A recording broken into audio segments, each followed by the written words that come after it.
All right. Hello, citizens of the Nigelverse. It is Nigel once again, and this is going to be another movie review.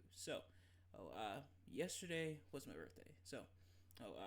Even though it's no longer my birthday, you're still obligated to wish me a happy birthday. That is a law for the citizens of the Nigelverse, and you have to follow the law. uh, eh, it depends. No, you really should follow the law. But anyway, as a birthday present to myself, I wanted to do a special review. I did a special review last year, and birthday present to myself slash you guys as well, because I love and care about you guys, and I appreciate you guys so much. But I wanted to especially do a very special review. Last year, of course, we reviewed WrestleMania 24, but this year I wanted to do something different. So I thought and thought, and then I decided to do this review. Now, oh, the thing about movies, he's especially the thing about bad movies versus good movies. The thing about a good movie is a good movie is a really good movie is a really good movie, and a really good movie can become even a classic. But just like a good movie, it is decent, but oftentimes it can leave the brain. It's like, oh, that was a good movie, and then you kind of don't really bring it up afterwards. The thing about a bad movie though is a bad movie will oftentimes stick with you a lot more, or because wow, that was terrible. Wow, I'm never watching that again, and you explicitly remember that movie because of how terrible it was. So you explicitly decide to say, yeah, I'm not watching that again. But what if there was a movie that was so bad, a movie that was so terrible in every conceivable way, to the point where it became the stuff of cinematic legend? Ladies and gentlemen, boys and girls, it's time to review The Room. Now, of course, me being a a uh, reviewer of sorts on the internet, nowhere near or a professional like a lot of the other professionals on the internet, but me being a man who reviews movies on the internet, I felt it was inevitable that we would cross paths eventually. But I decided this movie was a special bad enough to watch on my birthday. Now, things did get delayed a little bit, partially because of some of the birthday plans and that I had in place, partially because All Out was yesterday, and we'll get to that. Hopefully that review will be out tomorrow, if not later on this week, as well as our reviews for Bash in Berlin and No Mercy, of course. But ultimately, I did want this review to come out yesterday, but some complications got in the way. So we're doing it today, of course. But I'm definitely glad I finally got to watch this movie in its entirety. I don't even remember how I first heard of this movie. I think it was probably one of the best of bad acting compilations they have on YouTube. That's definitely a treat. Definitely check out that video. There's a couple like best of bad acting compilations. Definitely recommend. And I think is where I first learned of this movie's existence, and I knew I had to.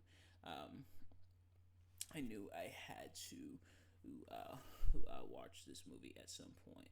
Now, I originally had gotten it on DVD from eBay. However, unfortunately, the DVD has gone missing. I'm not sure if it's somewhere in my house or where here it is, but my DVD of The Room went missing. So that definitely sucked. But thankfully, some unsung hero on YouTube, some absolute legend on YouTube, and I'm not saying any names, because I'm not no snitch, but some unsung hero, a true hero of the masses, is uploaded the full video, the full movie, I should say, on YouTube. So to the person who uploaded the full movie on YouTube, thank you so much for your service. It did have subtitles, but that was a small loss. But nevertheless, with that being said, I am not a professional movie reviewer or analyst or anything like that. Just a man who enjoys a good time, and I absolutely had a fantastic time with this movie. It's a movie. It This movie is what I consider to be the greatest terrible movie of all time. It's a movie that truly has to be seen to be believed about how absolutely awful it is and I'm glad I finally got to see it in its entirety. And he he and let's just get right into it. Let's do it. I am like this is now normally I'm usually excited for my reviews. I'm excited for anything I review. Otherwise, I probably wouldn't review it unless it's like the off month content, which is a whole nother thing. But I don't think I've ever quite been as excited for a movie review as I am for this one. And so oh, let's just get right into it, man. If you see these reviews of mine before, you kind of know how this works, even though you usually don't see me grinning from ear to ear the whole time. This grin, this smile I have on my face right now, is probably gonna be there the entire review as we go through this. But if you haven't, I'm gonna be talking about the movie. We're gonna give kind of a plot summary, and we're gonna talk about what we like. Afterwards, what I liked and disliked about the movie. Let's get right into it. I'm excited. I got goosies, baby. I got them goosebumps that The Rock was talking about. So let's just get right into it. Now, admittedly, the way the plot is laid out on the wiki, it does kind of go all over the place. Some scenes happen before others.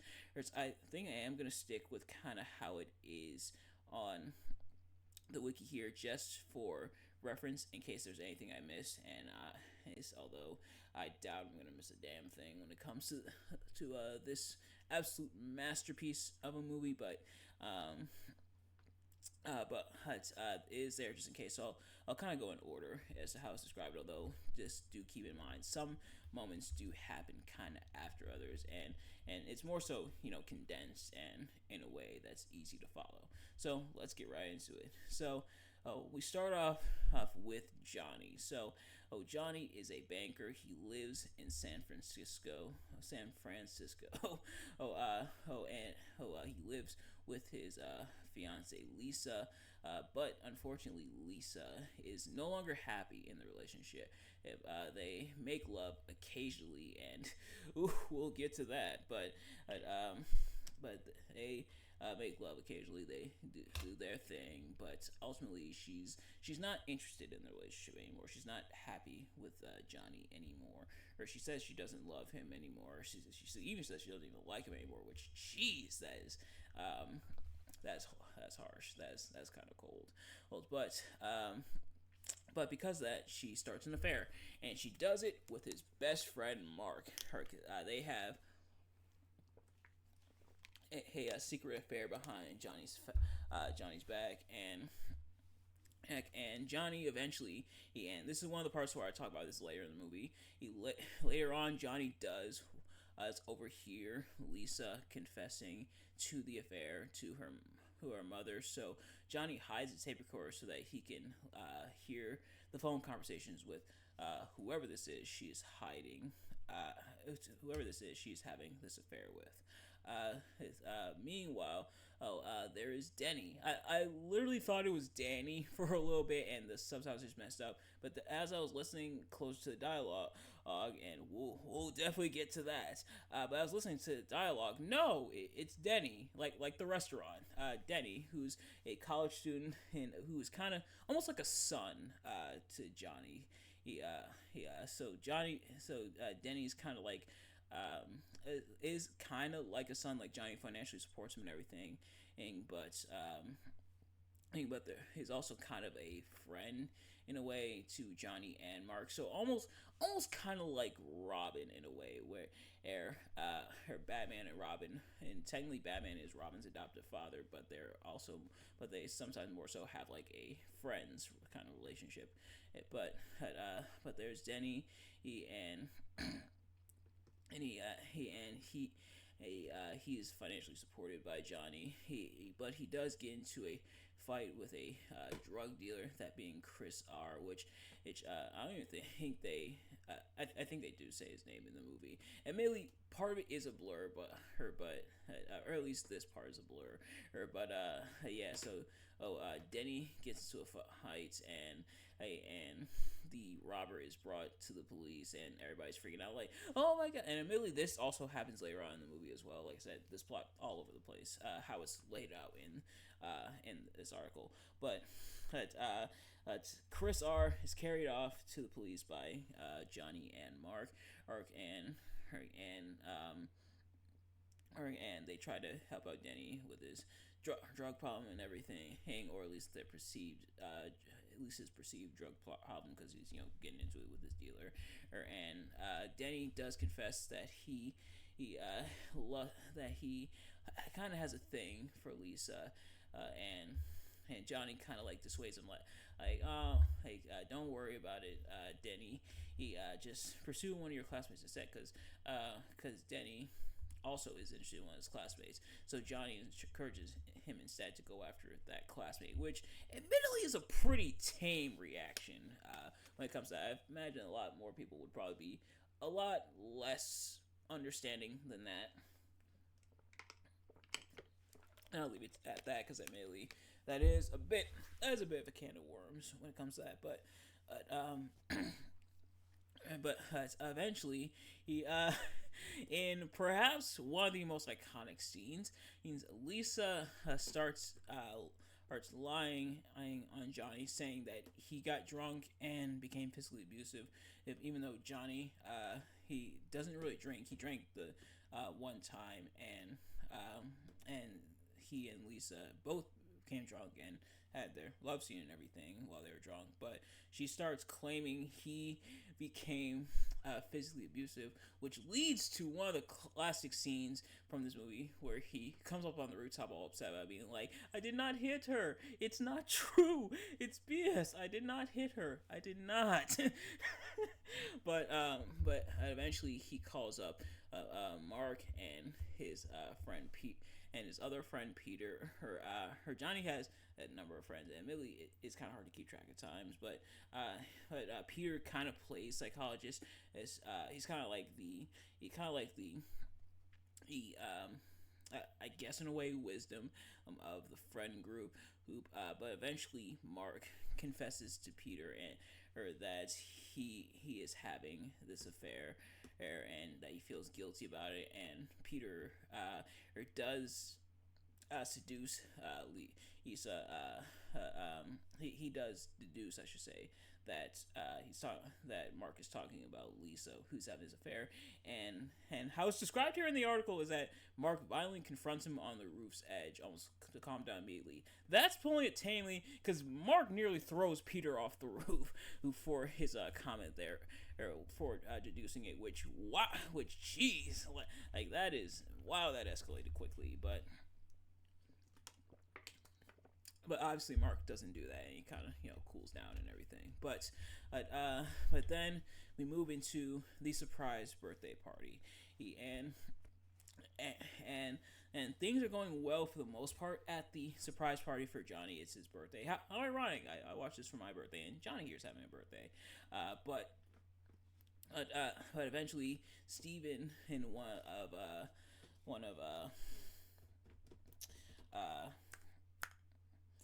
of Johnny's other friends catches Lisa kissing Mark, which they kind of openly flirt at times, or at least it becomes a lot more blatant as we get to the party. Even Mark himself is like, we're in party, like people are there, but they're caught, and Steven and his girlfriend try to convince Lisa to confess. Lisa says she's going to, but she doesn't really, and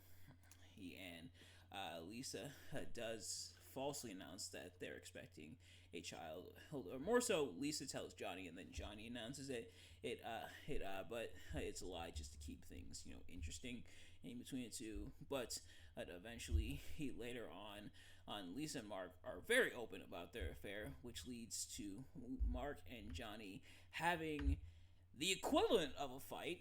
I think that was the intention, but it's more so and but by fight, it's by fight as in like fifth grade standards, where they're kind of like grabbing each other, like stuff like that. So eventually, Johnny kicks everyone out afterwards, and then he locks himself in the bathroom, and Lisa is finally had enough of it, and she calls Mark, tells she's on her way, and Johnny grabs the cassettes, and fully he hears the phone conversation, which no, that's not how that works. The thing is, he hears Lisa in like full HD. And he hears Lisa clearly because it makes sense. Lisa's there from his side, but he shouldn't be able to hear Mark that clearly. And they even splice in. I'll get to it. I'm kind of getting ahead of myself. They even splice in stuff that Mark clearly did not say on the phone call that Johnny's listening to, and Johnny he kind of loses it, lose it, kind of has like a breakdown and everything, and eventually he takes his gun that he just had for whatever reason, and Chekhov, calm down, but he takes the gun and ends his life, and eventually Lisa comes back, and she is sad. Like everybody's sad. Like she's sad. Mark's sad. Denny's sad as well. And now she's talking to Mark, that they're finally free to be together. But Mark, finally throws hands up and says, "Nope, we're like done. On how you treated Johnny was bad." And I'm sorry, Mark. Yeah, how she treated Johnny was bad, but so was the dude that betrayed his best friend by sleeping with his fiance. You're just as guilty here, Mark. And it's something they kind of go back and forth with Mark feeling guilt, but still going through with it. It's so him like getting on Lisa's case about how she treated Johnny. Admittedly, is kind of rich coming from him, but eventually they wait for the police and everything. So, ladies and gentlemen, that is the plot. Now for the good stuff. What I like about the movie, everything. This movie absolutely transcends all logic and reason. It's a bad movie, but it's bad in all the best ways. It is so entertaining how much of a train wreck it is. Where do I even start? There's the terrible line reading and the stuff dubbed in by, of course, the legendary director slash main actor Tommy Wiseau. There's that stuff. But it's throughout all the characters. The ones who sound like semi okay at what they're doing is maybe Lisa and like Lisa's mom, but admittedly part of it is down to what they have to work with, which isn't much, unfortunately, but they try their best to make it work so their line reads come out semi-normal. Meanwhile, everyone else is just absolutely terrible, and it's hilarious. It's how just awful the reads are with it, you can tell that you can tell it's definitely independent. So kind of the story here, and I'll get to how we know a lot of the story later on, but according to the wiki here, it says Tommy Wiseau originally wrote The Room as a play in 2001 after seeing the film The Talented Mr. Ripley. So great, we can blame The Talented Mr. Ripley for this train wreck. But he then adapted the play into a 540-page book, which he was unable to get published, and frustrated, Wiseau instead decided to adapt the play into a film, producing it himself in order to maintain creative control. And it definitely shows, the line reads are bad, the acting is bad, the green screen slash transitions are bad, and kind of all over the place, and just everything about it is just absolutely awful and it's hilarious. It's even down to Johnny's death, like because you can still see him breathing on camera. You can like see his chest move up and down. Now they've made the memes about like actors and looking at them to see whether or not they're still moving and still breathing. And it literally happened in this movie, and it was hilarious. How it panned out Tommy slash Johnny's chest was still moving up and down as breathing. Like you couldn't even hold your breath for for like a little bit or cut like the takes or if you're gonna breathe then transition over to Mark and Lisa and company instead of just showing Johnny almost the whole time as he's like dead and everything but yeah, just everything about how this is just all over the place, and it is chef's kiss. That being said, though, another thing that I legitimately like about the movie, some ideas are kind of there.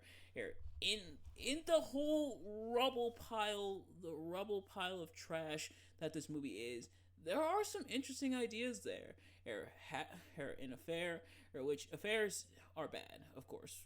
It kind of goes without saying. Affairs are bad, but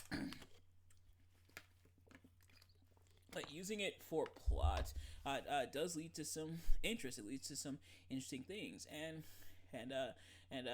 fiance having an affair with his best friend because she's dissatisfied with being married, even though everybody's telling her how much of a good guy Johnny is Lisa does come across as kind of sociopathic and kind of like a jerk and everything, and a bit unsure of what she wants, but any attempt at sympathy for her is thrown out the window, which I imagine was the idea. Mark, you're supposed to somewhat sympathize with him, and ultimately you don't really sympathize with him either because he's just as much a part of this affair, and he does go in and out of feeling guilty about this affair, and feeling guilty about the affair, and kind of embracing his role in it. Eventually he does kind of like fully after like the fight at Johnny's party, he eventually does like fully turn heel essentially, and it's like, yeah, screw him, screw Johnny. Let's continue this affair. And then once Johnny dies, then that's when he loops back around, and kind of the irony at the end that Lisa wanted Mark, and then gets so she eschewed Johnny, and now she ends up with neither, or with Mark wanting nothing to do with her, and now Johnny's dead. Like, excuse me. It definitely he comes across like there are some decent ideas, I would say. Like if this was put in the hands of a more competent director, it would make for an interesting story. Would it be greatest movie of all time? I don't think so, but it's definitely an idea you can see. Would it be as entertaining? Probably not, but I could definitely see if someone took like this exact plot, and just made it better and gave it way more of like a budget and more production value. I could see this being a legitimately decent movie, a legitimately decent experience, but like I said, this one's a lot of fun. On whichever universe that was, where this movie is like the greatest movie ever, and is an actual good, fantastic romantic drama. Thankfully, we don't live in that universe, but yeah, just everything is off, including the love scenes or lack thereof, because it's just a bunch of wiggling as the characters are undressed. As is mostly a lot of just like wiggling and making out and stuff like that. It is absolutely hilarious. Everything, it's like a snowball. It just keeps getting bigger and bigger and funnier, and I am absolutely here for it. And what did I dislike about this movie? The only thing that I dislike about this movie is that now I can never watch it for the first time ever again. Like now I've officially seen it. Now I know what it's fully all about. If there is the memory erasing wand, from Men in Black that erases memories, I will take one of those just so I could see this movie for the first time all over again, and at least in terms of its entirety. But but the movie is not the only thing that it's gotten recognition for, because we also have to talk about the Disaster Artist. So, the Disaster Artist is a book that was written by Greg Sestero, aka the guy who plays Mark in The Room, and kind of talking about his experiences on set, being with Tommy Wiseau, and kind of his relationship, friendship, and what have you, with Tommy Wiseau, and the making of The Room, and kind of how that panned out. And it also led to a movie adaptation of The Disaster Artist. It's which starring James Franco. So I definitely do want to check that movie out. At some point, when kind of get that extra insight, and I definitely got to pick up the book now. But that will be stories for another time. As for this one, I am so glad I got to watch Tommy Wiseau's magnum opus here, or in movie form, and it's a movie I definitely recommend you watch. It is on YouTube, so you can see the full thing in all its glory. I definitely cannot recommend it enough. But in the meantime, thank you all so much for watching. I hope you enjoyed. If you did, please do me a favor: like, comment, subscribe, share with your friends, and turn on post notifications so every time I upload a video, so you can see as soon as it drops. Let me know in the comments below how much you love and enjoy this movie, and if you dislike my review of this movie, let me know in the comments. Thank you all so much for watching, and I will see you guys later. Peace. And remember, he did not hit her. He did not.